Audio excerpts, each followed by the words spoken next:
Hello, I'm the Gypsy and you're not, and this is Anatomy of a Painting, part 2 of the Mespelbrunn. Did I pronounce that right? Mespelbrunn? I think that's right.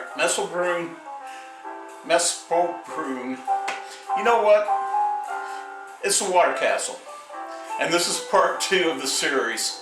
And we're going to go in here and we're going to do some more work on this canvas. If you saw part 1, you know where we started at. You know what we had. I'm going to refresh your memory real quick. So, the original painting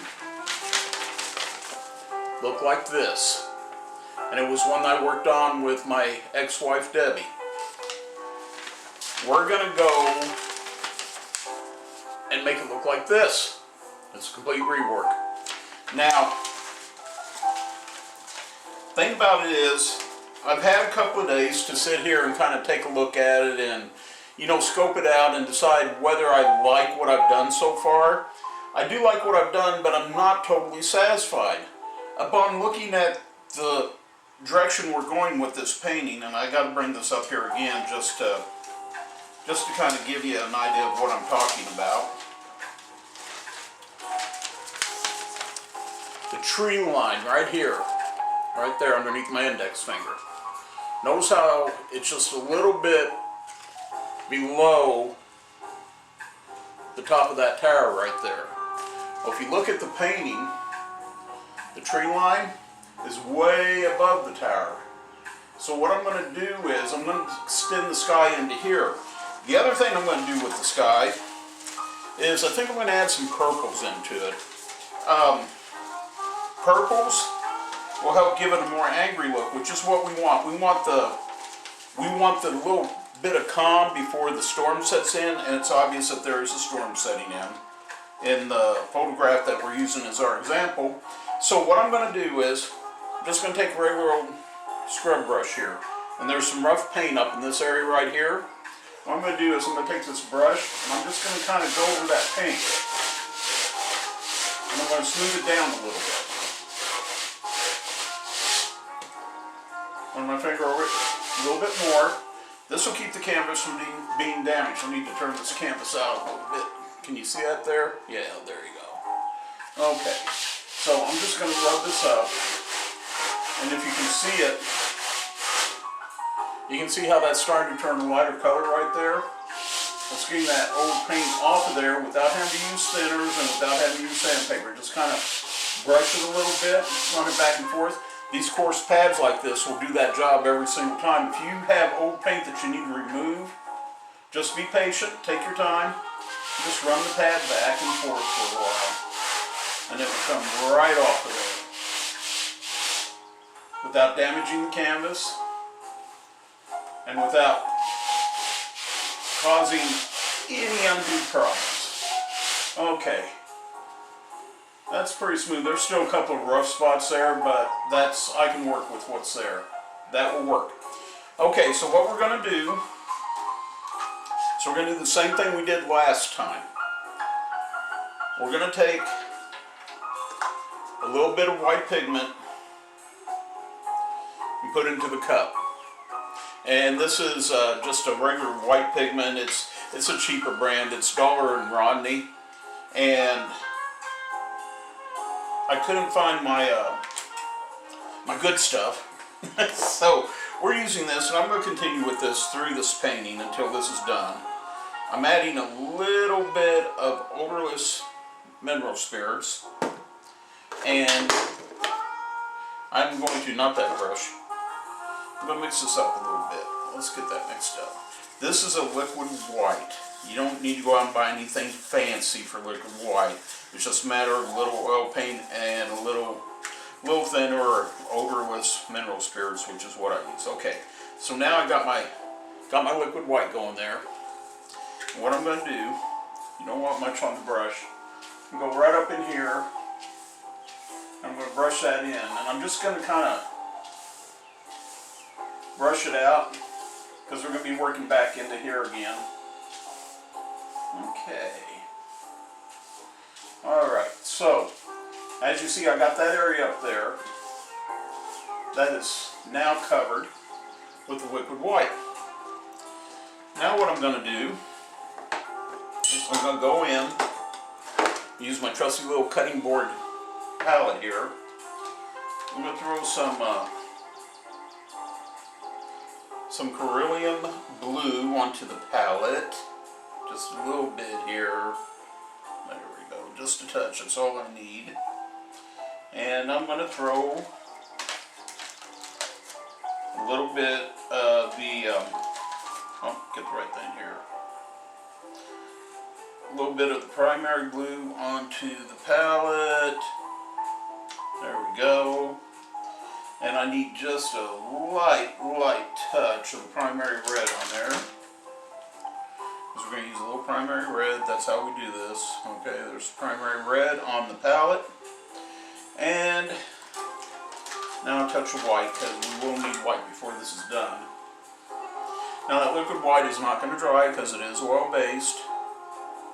And if you ever have concern about it drying before you're ready to throw your stuff on there, just go back over again. See, it's still wet, still moist.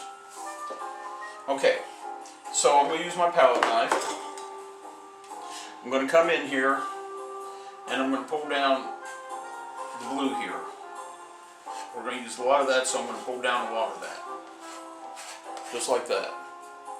Then I'm going to take a little bit of the Cerulean blue. I'm going to mix in there. You got to get it mixed up really good. Okay, so it makes a real interesting shade of blue, and you don't need much of that Cerulean blue. Then you take just a touch of that red. See, there's just a touch there of the red, and you mix in there. See that nice color that's coming up there? See that? Isn't that nice? Okay, then what you're going to do is you're going to get a little bit on your palette knife. And the area where you want to add the cloud work, you're just going to go in there and just kind of, you know, play cloud. Just kind of scroll it in there a little bit. Notice I'm coming past a little bit past the point where I did the liquid white at. That's fine. That's what I want to do. We'll run some of it up here. And I'm going to take the rest of this that's in that area right there because of what we're doing today. And I think I'm going to run it right about in this area here, and you'll understand why I'm doing that here shortly. Okay. So now, take my dry brush here, and what I'm going to do, and it's dry, see, what I'm going to do, so I'm going to kind of clean this out a little bit, just a little bit.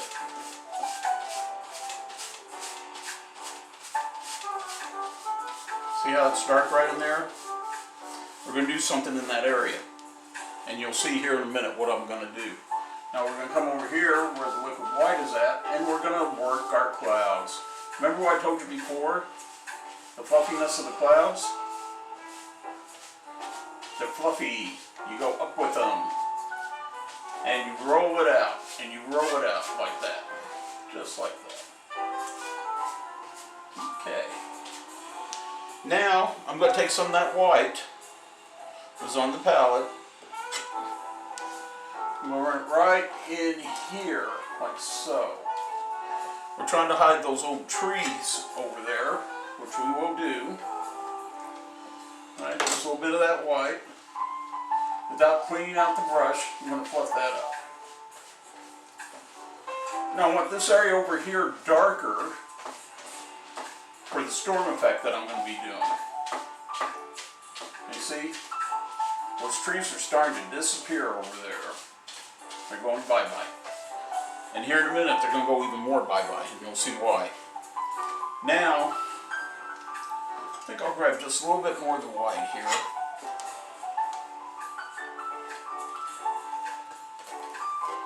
And run it in there.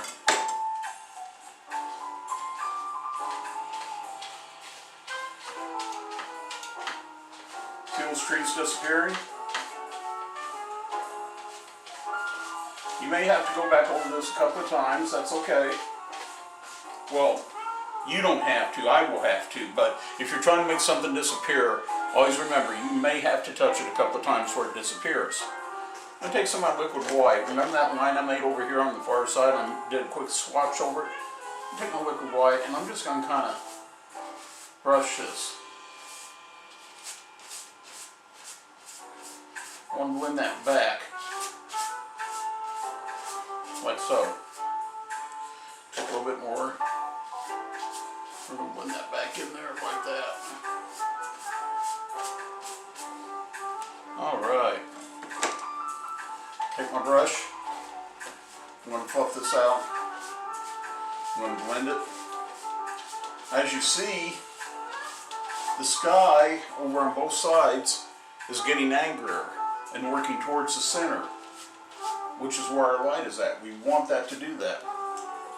Still not happy over here. I'm still seeing too much of the tree. So what I'm going to do is I'm going to grab the white. And you know what I think we'll do? This ought to be interesting.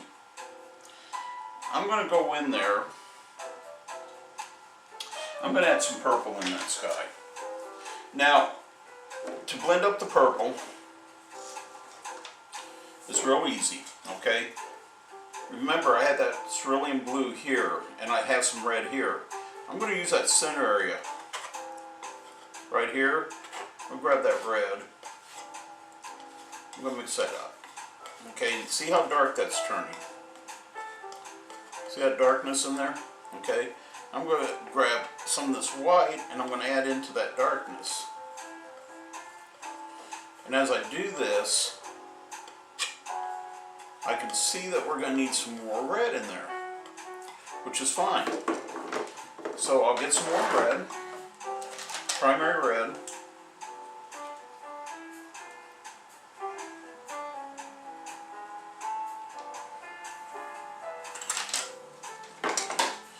And we're going to blend that primary red back over into this. We're going to get that all blended up. See how dark that's turning right there? It's starting to take on that purple hue.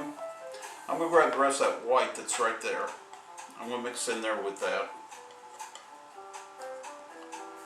And now we got that nice, really deep, dark purple going on right there. You see that? And that's exactly what I want. I want that deep, dark purple. Okay. So we're going to leave that set for just a second. I'm going to grab my liquid white, which I'll probably have to mix up more of it here in a second. And I have to decide where I want these darker clouds. So I know I want some over here, so I'm going to throw some of that liquid white over into this area here. And then, yep, I'm going to have to mix up more of the liquid white. I'm going to throw some liquid white down in there. Don't be afraid when you're working with oil paints to go back and rework your canvas. You'll be amazed how many times you can rework that canvas. I'm going to need a little bit more white with that. I poured a little bit too much mineral spirits in there, but that's okay. Plop. You know, I use up that tube of white. Alright. There we go. Alright. So, like I said, we know that we want to go in here into this area with the darker clouds. It's okay if I go over the stuff that I just worked on because we're going to work it in. And we're picking up some of it here. See that? Picking it up and moving it into the canvas towards the center. We're going to do the same over here. We're going to use some liquid white. We're going to move it out from the edge of the canvas towards the center. We're going to pick up some of the stuff that we did over there just a minute ago, which is fine. Go run some liquid white right down in this area here, and I think a little bit over in this area here. Alright, I'm pretty happy with that. I'm going to take my purple. I'm going to run it here like so. You see how dark that is up against that blue that we did earlier? I'll run that out to there here. Run a little bit of it up here like that. come back over here. We're going to run it here. I want this really dark over here because we really got to cover those trees. We want it dark here. Good. Now we'll come down into here. We want a little bit of darkness in here. I think we want a little bit up in here. Alright. Now, well, we got a little runner there, but he's not going to run for long. We're going to take care of him. Okay, we're going to use that upstroke. Remember the upstroke we talked about. Clouds go up. They're pulled up into the atmosphere. Now, sometimes they're pulled down. And you know what they're called when they're pulled down? A pain in the butt because it's fog. Now, fog's fine. It's, you know, nothing like a nice little foggy morning to lift your spirits and start your day right and really test your eyesight as you drive off someplace in the fog. Okay, again, notice the upstroke. Upstroke, and then we bring it down, kind of fluff it a little bit. Yeah, we'll fluff it. You want different textures in here. You want this to different light, different shadow. No two clouds are alike. They're like fingerprints, you know. You're never going to find two clouds ever. They're going to be alike. Unless you're talking about a child's painting, then that's okay for two clouds to be alike in a child's painting because it's a child's painting. And as Picasso said, every artist is a child. No, that isn't right. Every child is an artist. The trick is remaining an artist when you grow up. That's the trick. And everybody can remain an artist when they grow up if they just keep the keep the heart of a child, not the child of the heart. Keep the heart of a child within their soul. I'm a little tongue-tied today. That's okay. I'm going to be tongue-tied. So you see, now I have the dark area that I was talking about over here. I'm working the dark over into here. It's starting to look more stormy, and that's what we want. We want that stormy, that angry look. You know it's getting ready to storm. Question is, when? Now I'm going to go ahead and add some white back. We're going to... Now always, I mean, honestly, never try to work off of the little pad of paint that you put down. Always pull it out and work off that. I'm not going to clean the palette knife because I want to pick up the same color when I throw it across here. I want to pick up that same color. Pick it up over in here and down in here. What I'm doing is I'm going to add some highlights to these clouds. Blend them back. Okay. Notice I have not cleaned this brush yet. So, I'm just going to lightly just come in here, not hard, just light. For clouds, you don't want it hard. Keep it light. Anytime you do clouds, keep your brush light. Don't press it into the canvas. Totally unnecessary. I'm going to kind of come through here. See how I divided that cloud out right there? Oh, look at that nice dark that picked up there. Okay, and we're going to do the same over here. Still keeping our upstrokes. Because those upstrokes are important. Keep it light. Don't get carried away.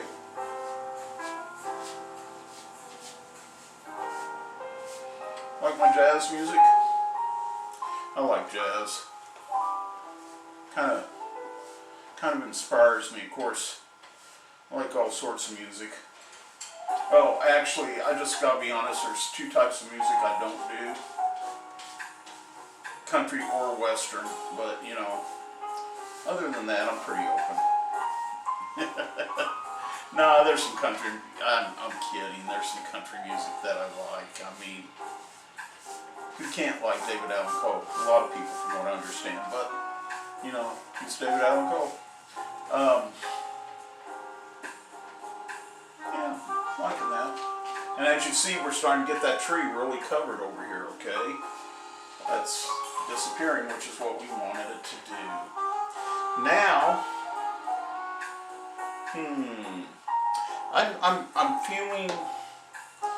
I'm just feeling that this needs some more white. I want it dark and angry, but and notice I still kept my light here in the center, which is where, well, it's a little off center, but you know, we can pretend that's the sun back there trying to break through those clouds. I'm going to go ahead. I don't want to muddy this up, but I think I'm going to go ahead. A little bit more white here. I think I want a little bit more right in this area. A little bit more here. Kind of happy with this back in here, but I'm going to go ahead. And do this. Okay. So let's go ahead and let's work this.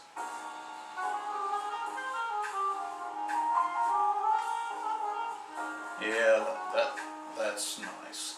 And we'll work that back over into this area. Well, that looks good. We're going to work this up. A little upsweep there. One back down underneath the cloud. We're going to do the same here. We're going to blend this in. Yeah, that's looking good.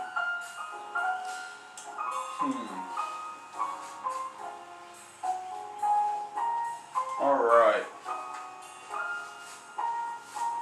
Now that I got all that in there, without cleaning my brush, what I'm going to do is I'm going to lightly run the brush back and forth across the canvas, just real light, just back and forth, back and forth. Notice I don't care if I go over the tower, because I'm going to be redoing that tower anyway. Go back and forth, slightly back and forth. Soften this up a little bit. Look at that. Look at how soft that's getting. Alright. So now, the next problem we have to address, and it's a problem. I'm not worried about this right in here. If you can see that, you can see the shadow of the tree that used to be there. I'm going to be covering that.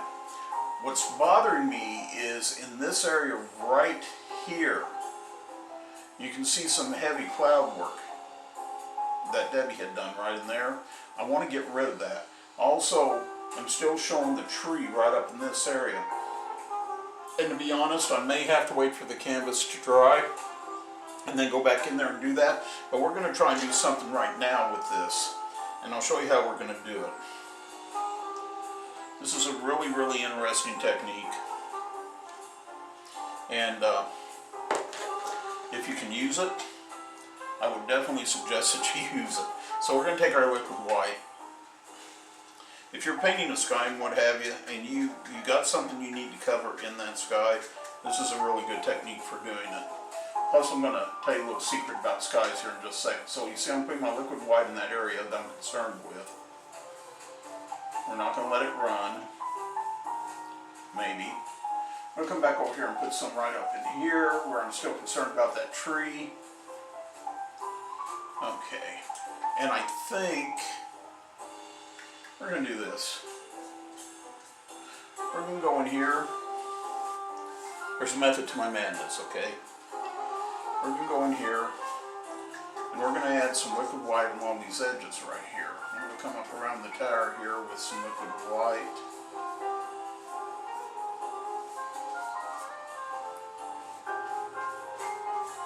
Go around the tower with this.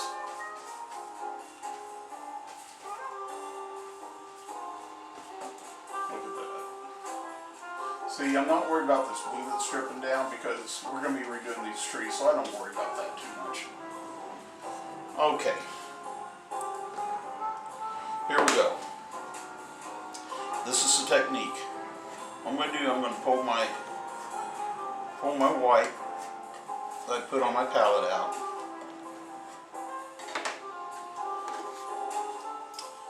This is a regular paintbrush. This is an 1.5 inch paintbrush, and I rounded the top. Can you see how that top's rounded on there? What I'm going to do, so I'm going to grab a little bit on this brush, just a little bit. And right at these edges here, I'm going to do a little quick upstroke. Now, look close at what's happening here. You notice that there's a highlight taking place? Just want a little bit on there. See that highlight that's taking place there? I'm going to do that again. I'm going to highlight that up. See this ridge right here that's happening? Those are lower clouds off in the distance. And they're lighter in color because of the way the light from the sun catches them. I'm not going to worry about that area right in there. So we're just going to keep doing this. We're just going to kind of brush it, and we're going to start turning the brush back this direction. And what we want to do, see, there's that liquid white coming into play. What we want to do is we want this area kind of lit and highlighted a little bit. I need to pull out some more paint here. Okay. I'm just gonna keep doing this.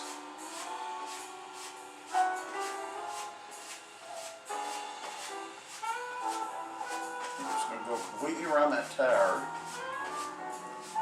You can see what's going on here. See that?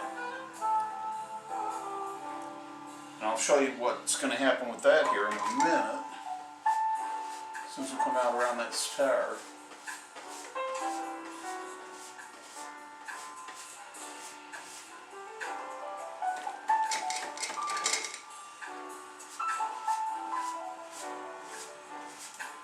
The thing about it is that there's a lot of people out there that are using mechanical methods. And when I say mechanical, I'm talking about electronic and using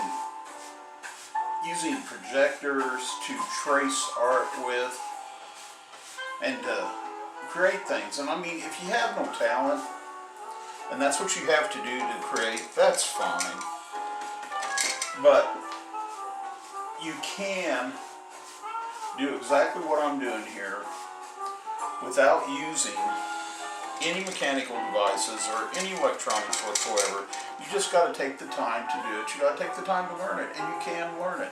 Okay, remember the area I told you about here? We're kind of brushing up into that area right now. Take care of it.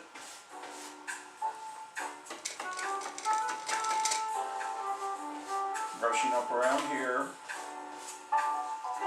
Pull some more paint out here. Saw a piece the other day. It was supposed to be a family portrait that a person had done. And it was obvious that it was a tracing. Very obvious it was a tracing. And I won't lie, I got upset a little bit, and so did my wife, Rachel. Because she's a portrait artist and she don't paint, she hand draws everything. And it upset her a little bit that this person, and it upset me a little bit that this person had decided that the thing to do on this family portrait was to trace. And people were praising his tracing without realizing probably that it was a tracing. And if the family that he did that for is happy with it, then I guess that's really all that's important. But this person could do exactly what Rachel did years ago. Rachel didn't think she had any artistic talent. when it came to doing portraits. I mean, she had artistic talent, don't get me wrong. But she didn't think she had any artistic talent when it came to doing portraits. So she grabbed books on how to do portraits. And she learned how to do them, and she learned how to do them well. And this person could do the same thing. When you do a tracing, when you use a projector, when you use digital methods to create art and then claim that you created it all by yourself without any help, that's cheating. That's all that is, that's cheating. But that's okay. You know, I guess everybody has to start somewhere. Okay, so we're going to take that brush again. See, I still haven't cleaned it. And like we did before, we're going to lightly brush, but this time instead of doing it on the side, I'm going to do it like this. I'm just going to lightly brush. Back and forth, back and forth. No need to get in a hurry. Just slightly back and forth, back and forth. Back and forth, just like that. Back and forth. To add that lightness. Back and forth. Just like that.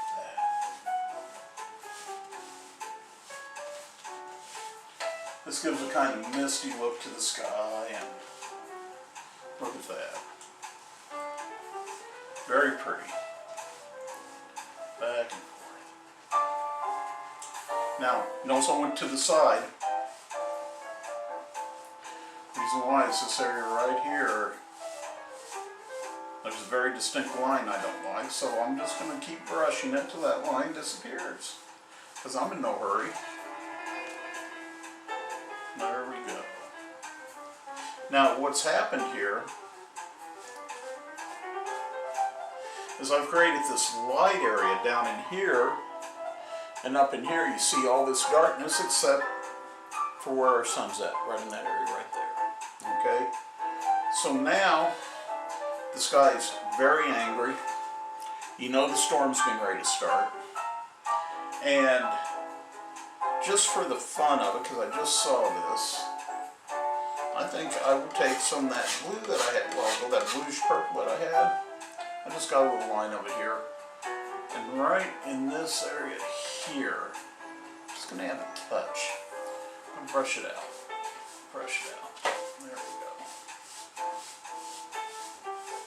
See, I'm going back and forth here to brush that out. Kind of just wanting to darken that right in there a little bit. Oh yeah, I like that. So, that's the sky. I may or may not come back and touch it again. It just depends.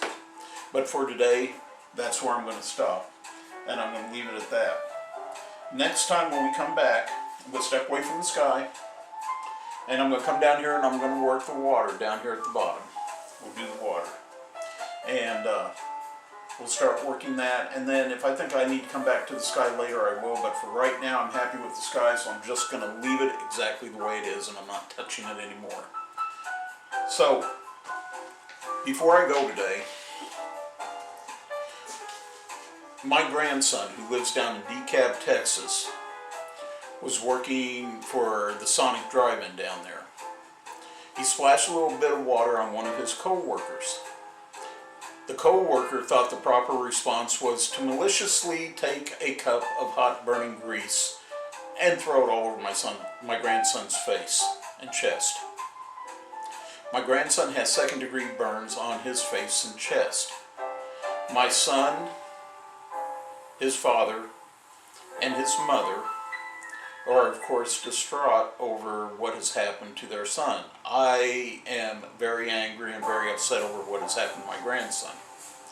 The owner of the Sonic Drive-In in DeKalb, Texas, who also happens to be the franchise owner, has refused to terminate the guy that threw the hot grease on my grandson.